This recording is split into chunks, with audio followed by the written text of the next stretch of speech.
Hello everyone, I'm Justina Paris and I welcome you all to today's daily news analysis. आज है 13 June 2025 and we're going to be seeing important articles from the Hindu and the Indian Express. So let's begin. आज का जो पहला article है, I'm sure everybody knows this by now. This is with regard to a very unfortunate incident that occurred yesterday. कल जो दुर्घटना घटी है in Ahmedabad, where a plane crashed in a hostel, in a MBBS के hostel, boys hostel पे. So there were 242 people in the plane, right, which included even 2 pilots and 10 cabin crew members. Total passengers 230 थे. And यहाँ पे हम देखते हैं कि in these 242, only one of them survived. So the flight that we see was Boeing 787 aircraft, Boeing 787 Dreamliner इसका नाम है. एंड बहुत ये चली है. It has 41,000 hours of journey. It has had 8,000 landings and takeoff it has had. So we see that it was a used flight. पहली बार ये use हुआ था 2013 में. Now coming to understand what is the reason for the landing, the crashing, कि हम देखते हैं कि कुछ चंद सेकंड या मिनट, लाइक अराउंड 40 सेकंड्स ये हवा में थी और ये नीचे डाइव हुई. ओके, यहाँ पे जो एक हॉस्टल है, बीजे मेडिकल हॉस्टल, राइट, इनके कैंपस में ये गिरा. वहाँ पे भी हम देखते हैं अभी तक the data here is given us 5 MBBS students also died, but ये नंबर ज्यादा भी हो सकता है, बहुत लोग मिसिंग है. So this is again still under investigation. Further हम देखते हैं the reason, what is it, क्यों ये क्रैश हुआ, ये अभी तक पता नहीं चला है. We are investigating this, right. So यहाँ पे अगर आप देखते हैं, हाउ डू वी अंडरस्टैंड कि क्या हो सकता है, what is the way that we investigate, क्योंकि पहले भी ऐसे क्रैशेस हुए हैं, right. So how are we found out about it, उसके लिए we see something called as the black box. अब ये ब्लैक बॉक्स क्या होता है, let us understand. Black box जो है, ये फ्लाइट के अंदर एक रिकॉर्डर होता है. Okay, it's a flight recorder that is used to investigate mainly air crashes. ये पहली बार आया था 1950s में and it was developed by hmm, doctor David Ronald de Mey Warren. ठीक है, तो ये एक पॉकेट साइज रिकॉर्डर था, small recorder, and this became compulsory in Australia because यहाँ पे 2 क्रैशेस हुए थे 1963 में. So that is when it was made. And if you see, पहले के जो रिकॉर्डर थे, it has been evolving. पहले एक मेटल स्ट्राइप था, फिर था मैग्नेटिक ड्राइव्स, और अभी एक सॉलिड स्टेट चिप यूज किया जाता है टू रिकॉर्ड दिस. ये tail section of the aircraft यानी कि एंड में होता है. Why do we have it in the end, because जब भी क्रैश होता है the front part gets destroyed completely, right. Tail section जो होता है that is the last one to get destroyed, right, and there are less chances for it to have an impact. जब crash होता है tell section जो है हमेशा is less likely to be impacted. So that is why it is at the end of the aircraft. Now remember, इसको black box क्यों कहा जाता है. इनफैक्ट ये ब्लैक होता भी नहीं है, right. Then why are we calling it black, because earlier it was in black colour. एक photographic film, earlier recorders black होते थे, बट अभी भी इसका नेम चेंज नहीं किया गया है because we see it's some sort of mystery जो हमको पता चलती है, right, with regard to these black boxes. ये हमको पता चलता है कि what must have happened. Okay, so इसीलिए इसको एक मिस्ट्री करके एक ब्लैक बॉक्स ही बताया है. बट अभी इसका कलर क्या है, अभी इसका कलर है a bright orange. So why is it bright orange in colour, ताकि जब भी क्रैश हो, we know that when there is a explosion that happens, सब कुछ काला काला होता है. So it's very difficult to search for a black box. इसीलिए इसका कलर अ ब्राइट ऑरेंज होता है, ताकि you find it easily accessible, visible होता है when you are searching for the black box. Now black box में हम data क्या रिकॉर्ड करते हैं, right? So the purpose and types of boxes, black boxes अगर हम देखें, it is mainly 2 things. एक है तुम्हारा कॉकपिट वॉइस रिकॉर्डर, यानी कि जो भी पायलट ने आखिरी में कहा, राइट, उसके जो कॉन्वर्सेशंस है ये पूरा रिकॉर्ड होता है इस ब्लैक बॉक्स में. So you have pilot conversation, engine sound, ये सब हमको मिलता है. इनके अलावा we also get a flight data recorder, यानी कि कितना उसका स्पीड था, what was the altitude, what was the pitch, roll, ये सभी जो इंपॉर्टेंट पैरामीटर्स फ्लाइट की बताता है ये इसमें रिकॉर्ड होता है in the flight data recorder, जिससे हमको पता चलता है कि एग्जैक्टली क्या हुआ. You can reconstruct the whole event, what must have happened before the crash, right. So यहाँ पे it will normally take about 10 to 15 days पूरा डेटा को रिकवर करने के लिए, उसको एनालाइज करने के लिए, स्टडी करने के लिए, and then we will know the exact reason for the crash. So again a very sad news, and यहाँ पे we have Tata, because Air India is taken over by Tata also. So we have seen that उन्होंने 1 करोड़ यहाँ पे as compensation भी दिया है for the victims के families को. So let's pray for them, right. Let them be in our thoughts, let them be in our जब भी हम काम करते हैं, जब भी हम सोचते हैं, let us mourn in this particular case with regard to this incident, right. Let's now proceed to the next article. But before we go to the next article, I just want to also cover with regard to International Civil Aviation Organization. Okay, now International Civil Aviation Organization ये एक specialized agency है जो air sector के लिए specific, जैसे कि health के लिए we have WHO, right. Food productivity के लिए we have FAO, that's Food and Agriculture Organization. Population के लिए हमने देखा था United Nation Population Fund. तो वैसे एयर एविएशन के लिए कोई सेक्टर है? The answer is yes, and we have that is as International Civil Aviation Organization. ये ऑर्गेनाइजेशन बना था 1947 में, बट एक कन्वेंशन के थ्रू बना था, और ये जो कन्वेंशन है ये आया था 1944. इस कन्वेंशन का नाम है convention on international civil aviation. Now this is also called as Chicago Convention. But याद रखना इसका हेडक्वार्टर्स शिकागो में नहीं है, इसका हेडक्वार्टर्स है कनाडा में, that is in Montreal, Canada. This is very important. Now, why are we studying about this is because the functions it performs. ये set standards, regulations necessary for aviation safety, security, facilitation, efficiency and economic development of the air transport. तो air sector से उनकी safety क्या होना चाहिए, जो standards maintain करना है, regulate करते हैं regional, international civil aviation that we have. So this is an important body. Now अगर हम इंडिया की बात करें, इंडिया का रैंक क्या है with regard to the aviation industry, तो हम देखते हैं India ranks third. India ranks third in the civil aviation market. तो इतना बड़ा हमारा ये मार्केट है. Can you answer which is the top country to have a good civil aviation market? मतलब इंडिया का रैंक थर्ड है, विच इज रैंक फर्स्ट, ये आपको कमेंट सेक्शन में मुझे बताना है, right.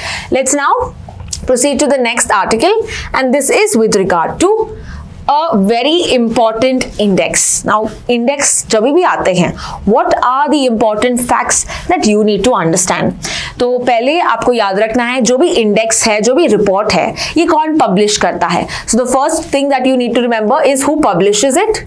Okay, you need to remember कि टॉप रैंक किस कंट्री का है, टॉप रैंक किस कंट्री का है. You need to remember bottom rank किस कंट्री का है. Okay, and of course you need to know India's rank.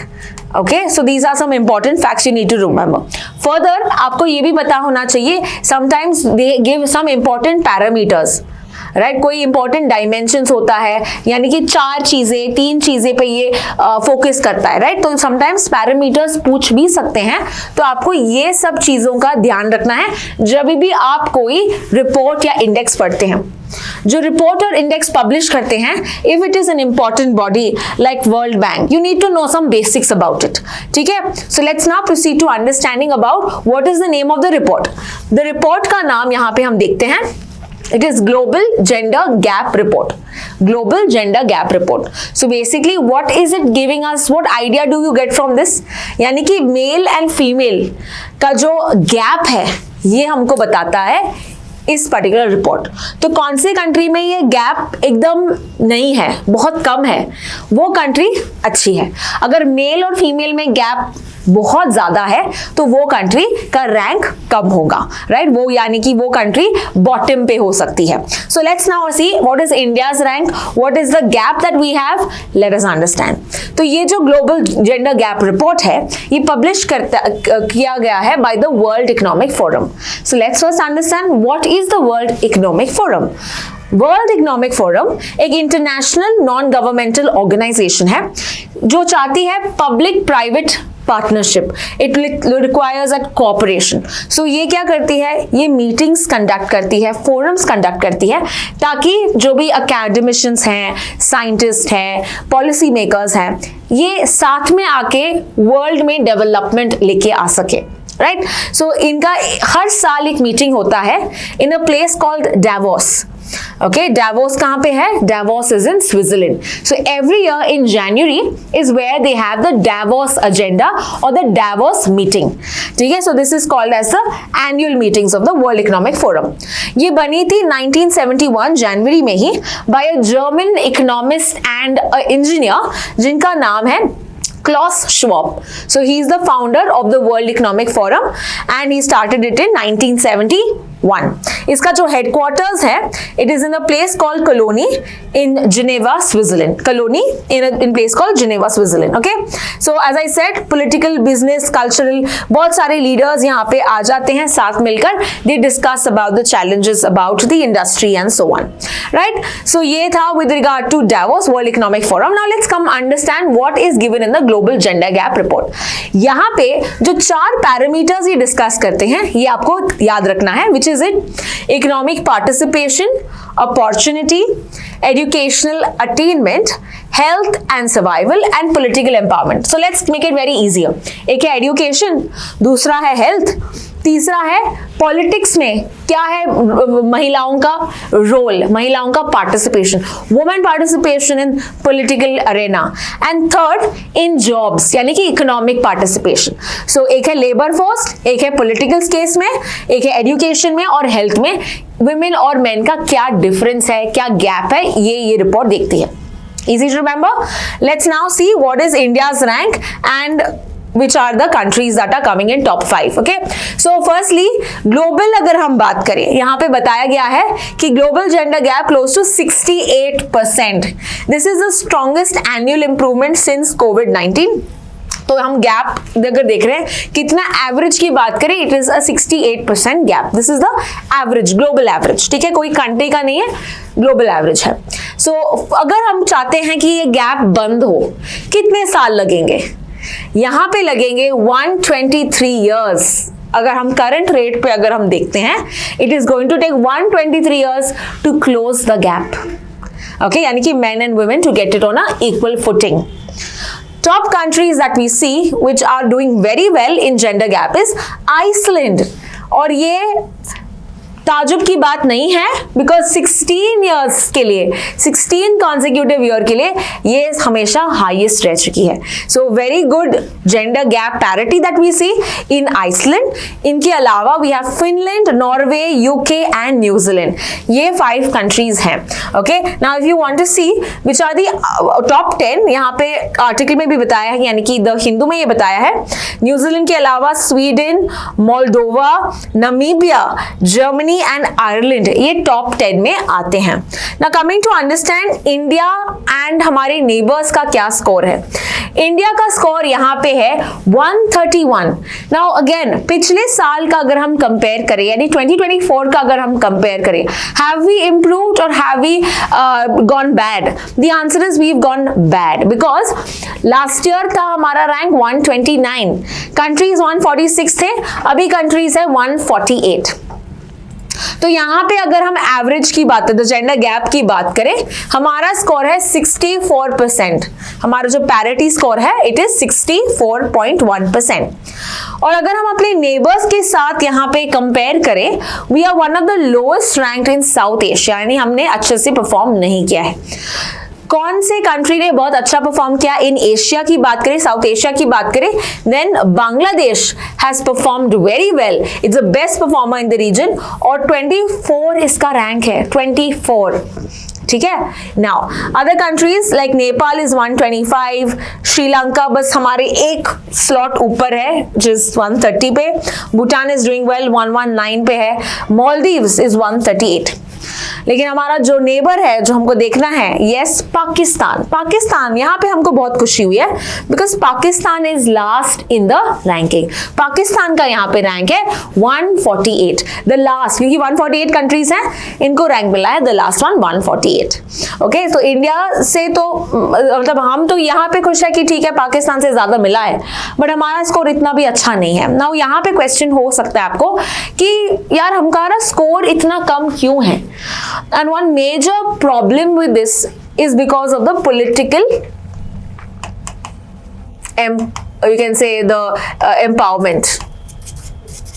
Okay, so यहाँ पे हम देखते हैं in the current Lok Sabha how many women are there. Okay, so we have 74 out of 543 total membership है, इसमें सिर्फ 74 are women. So इससे हमको पता चलता है कि हमारा जो स्कोर है ये यहाँ पे हम अफेक्ट होते हैं, right. And therefore we also see, हमारा एक बिल भी हमने डिस्कस किया था कुछ दिन पहले, 106 कॉन्स्टिट्यूशन अमेंडमेंट एक्ट, जहां पे बताया गया है कि हम 33% वुमेन को यहाँ पे रिजर्वेशन देंगे in the Lok Sabha and the state legislative assembly elections.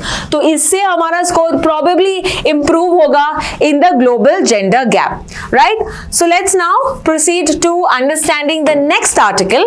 जो हमारा नेक्स्ट आर्टिकल है, it is with regard to retail inflation. Okay, so let's understand what do you mean by retail inflation, what is the important things that we need to understand from this topic. Okay, तो retail inflation की बात करें या simple inflation याद रखते हैं। inflation का मतलब है increase in price level।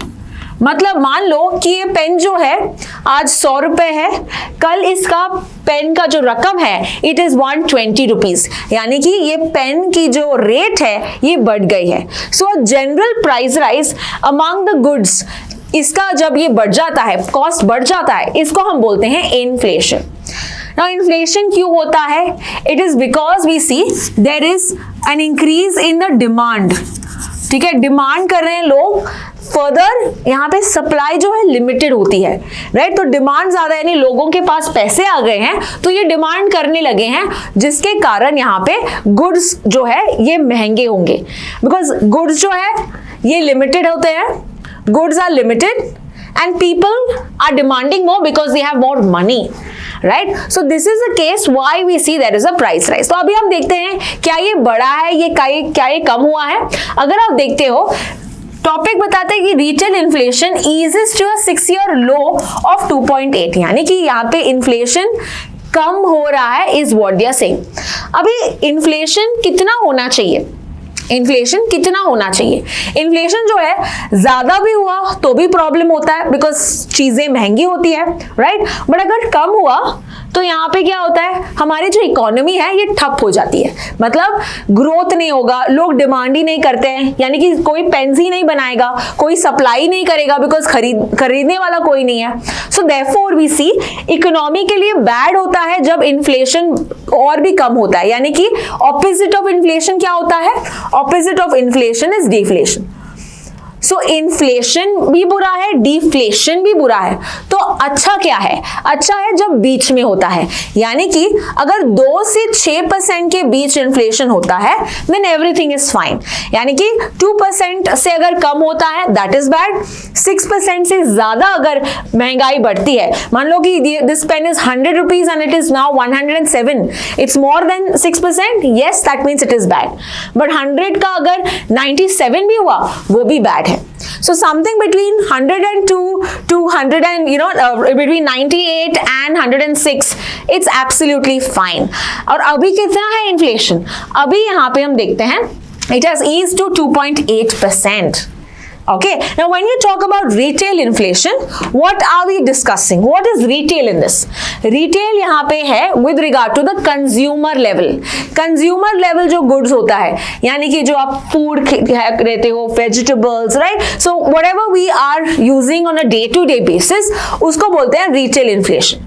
अब ये मेजर कौन करता है? कौन बताता है कि ये 2.8% हुआ है? कोई तो बॉडी बताएगी, right? Which is that body? That body is Consumer Price Index। Consumer Price Index।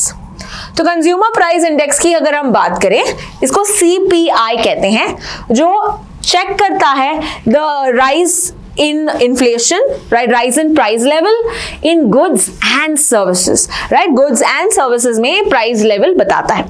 कौन देता है ये रिपोर्ट? ये डेटा देता है NSO called as the National Statistical Office। National Statistical Office कौन से मिनिस्ट्री के अंदर काम करता है?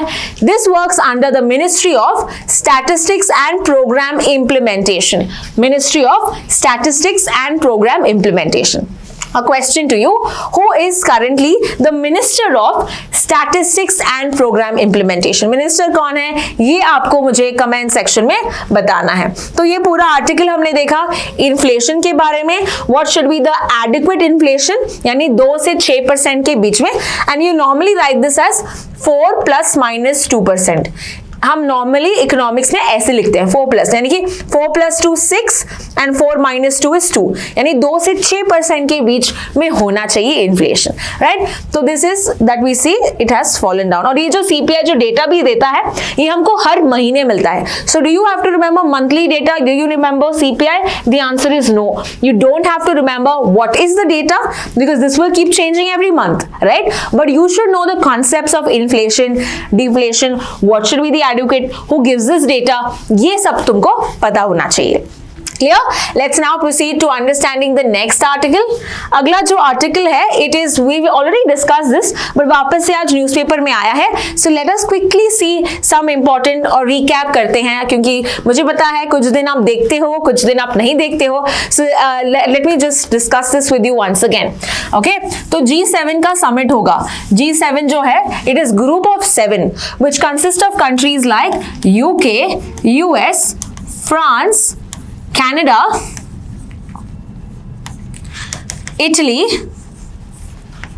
Japan and Germany। ठीक है, ये 6 कंट्रीज, 7 कंट्रीज आपको याद रखना, that's why it's called as a group of 7, G7। ये कंट्रीज ने एक ग्रुप बनाया था 1975 में, reason being because oil crisis हुआ था 1973 में, एंड ये डेवलप्ड कंट्रीज ने सोचा क्यों ना हम साथ में मिलके डिस्कस करें जो भी चैलेंजेस हैं, ताकि ट्रेड रुकना नहीं चाहिए, ताकि कंट्रीज, हमारी कंट्रीज अफेक्ट नहीं होनी चाहिए, ताकि इकोनॉमी अफेक्ट नहीं होनी चाहिए, पैसे तो आने चाहिए, राइट। तो इसीलिए इन कंट्रीज ने ग्रुप बनाया, एंड ऑफ कोर्स अभी ये बहुत वेरी डिस्कशंस भी करते हैं, दूसरे कंट्रीज को इन्वाइट भी करते हैं, जैसे कि इंडिया को इस समिट में इन्वाइट किया है, दैट इज इन 2025। तो 2025 में ये समिट कहां पे हो रहा है? ये समिट हो रहा है कनाडा में, ऑलराइट, कनाडा में हो रहा है। And who is the prime minister who invited India? That is PM mark Carney. Okay, mark Carney इनका नाम है, who has invited the Canadian Prime Minister who has invited India in the summit. Okay, ये जो summit है we understand कि it is very important because 50 years इसके पूरे हुए हैं, so this can be a probable question that can come in the exam. ये 51st ऐसा समिट है that we see of the G7, right. G7 का कोई हेडक्वार्टर्स नहीं है, जहां पे भी होस्ट होता है वहां पे मीटिंग होती है, जो कोई भी होस्ट होता है वहां पे वो मीटिंग होती है। तो यहाँ पे बोला है कि ये जो इंसिडेंट है this will be an important opportunity for India, especially हम इस मीटिंग का पार्ट होने वाले हैं after a very important event that happened in India which is operation Sindoor. तो उसके बाद हम देखते हैं कि इंडिया यहाँ पे पार्टिसिपेट करेगा। This is the first official event that prime minister is going to participate. कब होगा ये होगा जून 15 से लेके 17 तक, जून 15 से लेके 17 तक। Alright, so this is with regard to G7। Let's now proceed to the next article. अगला जो आर्टिकल है it is with regard to central schemes. Central schemes को अभी रिवैल्यूएट करेंगे, उन कितना वो इफेक्टिव है वो चेक करेंगे, एक टेस्ट बनाएंगे और तभी उनको अलाउ करेंगे एक्सटेंड होना। Let's first see what exactly this is all about. तो अगर हम देखते हैं स्कीम्स, ओके, स्कीम्स जो है 2 टाइप के होते हैं, एक है central scheme, okay, that is central sector scheme, और दूसरा स्कीम है सेंट्रली स्पॉन्सर्ड स्कीम, दूसरा है centrally sponsored scheme. Now what is the difference between the two? Is there a difference? The answer is yes. Central sector 100% funding आता है by the center, whereas centrally sponsored scheme we have, it could be 50-50, it could be 70-30, it could be 60-40. किसके साथ share हो रही है? ये centre और states दोनों यहाँ पे बैठ के फंड डिवाइड करते हैं, ठीक है। सो यहाँ पे प्रपोर्शन हो सकता है कि 70% सेंटर दे रही है, 30% स्टेट दे रही है, या 60% सेंटर दे रही है, 40% स्टेट दे रही है, या 50-50 भी हो सकता है। So this is when the two type of schemes that we see. Now अभी क्या हो रहा है, गवर्नमेंट ने बोला है कि we will allow you to extend the schemes because most of the schemes have their deadline in 2026. March 1st 2026 बहुत सारे स्कीम्स का डेडलाइन होगा, यानी ये समाप्त होंगे। तो अगर ये एक्सटेंड करना है तुमको इनका इफेक्टिवनेस चेक करना पड़ेगा। अब ये कौन चेक करेगा? Right, this will be like the third party investigators, third party agencies यहाँ पे इन्वेस्टिगेट करेगी एंड दे विल देन से कि हाँ इसको बढ़ाना है या कम करना है। यहाँ पे नीति आयोग ने इवैल्यूएट करना स्टार्ट किया है। Okay, we know there's this organization called NITI Aayog, the think tank, right? Advise करता है गवर्नमेंट को with regard to various चीजें, with regard to cooperative federalism, competitive federalism, right? तो गवर्नमेंट के स्कीम्स के और सब ये यहाँ पे चेक कर रही है नीति आयोग। नीति आयोग के PM not PM, NITI Aayog के, मुझे आपको यहाँ पे कुछ फैक्ट्स बताने हैं। लेट्स सी, नीति आयोग जो है, जो इसका पूरा चेक करेगी, राइट, इसका कुछ इंफॉर्मेशन आपको पता होना चाहिए। So remember this was created in 2015। You have to tell me who is the chairperson. ठीक है, ये बहुत बार डिस्कस किया है, चेयरपर्सन, वाइस चेयरपर्सन और सीईओ कौन है, ये आपको मुझे कमेंट सेक्शन में बताना है। We already discuss this a number of times, but if you are new to the channel and you are not aware, okay, you have to write this in the comment section and you have to know this by heart. ठीक है, so this is with regard to 54 central schemes हैं, 260 centrally sponsored schemes हैं जो अभी भी approval के लिए बचे हैं। और अगर यहाँ पे बोला है कि इनका पैसे यहाँ पे कम कर सकते हैं या चेक कर सकते हैं कि इफेक्टिव है, कंटिन्यू करना चाहिए या नहीं। Let's now proceed to the next article. The next and the last article of the day is with regard to the Axiom mission. तो आपने सुना ही होगा, यहाँ पे कल के न्यूज था ये, Axiom 4 इंडियन एक्सप्रेस में आज आया है कि Axiom 4 मिशन जो था यहाँ पे डिले किया गया है, मतलब स्टॉल के बंद किया है for the time be. Why? होने वाला था ये लॉन्च कब? जून 11 को, राइट, जून 11 को at 5:30 it was supposed to launch, but it did not launch. Now what was the reason? We are going to discuss this. So first let's discuss about Axiom once again. Axiom 4 mission, ठीक है, इसके जो launch vehicle है इसका नाम क्या है? Launch vehicle का नाम है Falcon 9 रॉकेट। ठीक है, this was the launch vehicle. इसके अंदर जो स्पेसक्राफ्ट है, ओके, इसके अंदर एक स्पेसक्राफ्ट है और इसका नाम क्या है? इसका नाम है SpaceX crew dragon. SpaceX crew dragon, ठीक है। ये कहाँ से लॉन्च होने वाला था, यानी लॉन्चिंग स्टेशन क्या है इसका? It is going to be launched in Kennedy space station. Okay, Kennedy space station कहाँ पे है? ये नासा का है जो फ्लोरिडा में है, राइट। कितने लोग यहाँ पे जाने वाले थे Axiom मिशन में? 4 लोग जाने वाले थे। ओके, 4 लोग जाने वाले थे और यहाँ पे इनका टीम का नाम दिया है। यहाँ पे एक इंडियन है, we've seen that, Shubhanshu Shukla. इनके अलावा Peggy Whitson, she is from US, Slawosz Uznanski from Poland and Tibor Kapu from Hungary. ये 4 लोग जाने वाले थे इस पर्टिकुलर मिशन में। Axiom मिशन का मकसद क्या है? They are going to send 4 people towards the International Space Station. International Space Station जो हमारे अर्थ के लो अर्थ ऑर्बिट में है, हमारे अर्थ के लो अर्थ ऑर्बिट में है, और यहाँ पे एक लेबोरेटरी जैसा मान लो जहाँ पे एक्सपेरिमेंट्स होते हैं। तो ये ISS में जाने वाले थे और इंडिया से पहली बार हम यहाँ पे हमारे एक इंडियन को भेज रहे थे ISS में। बट अफसोस की बात है, इसको हमको बंद करना पड़ा टेम्पररी, इसका फ्लाइट टेक ऑफ नहीं हुआ, इसका जो लॉन्च व्हीकल नहीं हो पाया। वाई? बिकॉज यहाँ पे हम देखते हैं कि एक लीक हुआ था। कैसा लीक? लिक्विड ऑक्सीजन जो है which is a cryogenic fuel, जो फ्यूल में, लिक्विड फ्यूल में ये हो रहा था, लीक हो रहा था। तो जिसके कारण फर्स्टली एक्चुअली क्या हुआ था, weather was bad, okay, that was the first delay.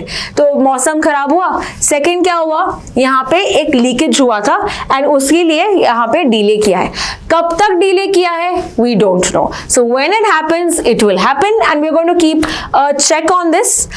Till then we are going to see if any new updates that we get from this, right? तो ये पूरा आर्टिकल हमने देखा axiom formation के बारे में, and this is all with regard to today's news articles. I hope you have understood all of these news articles. Don't forget to watch my next video where I will be discussing 20 GK questions based on today's article. Thank you so much for watching.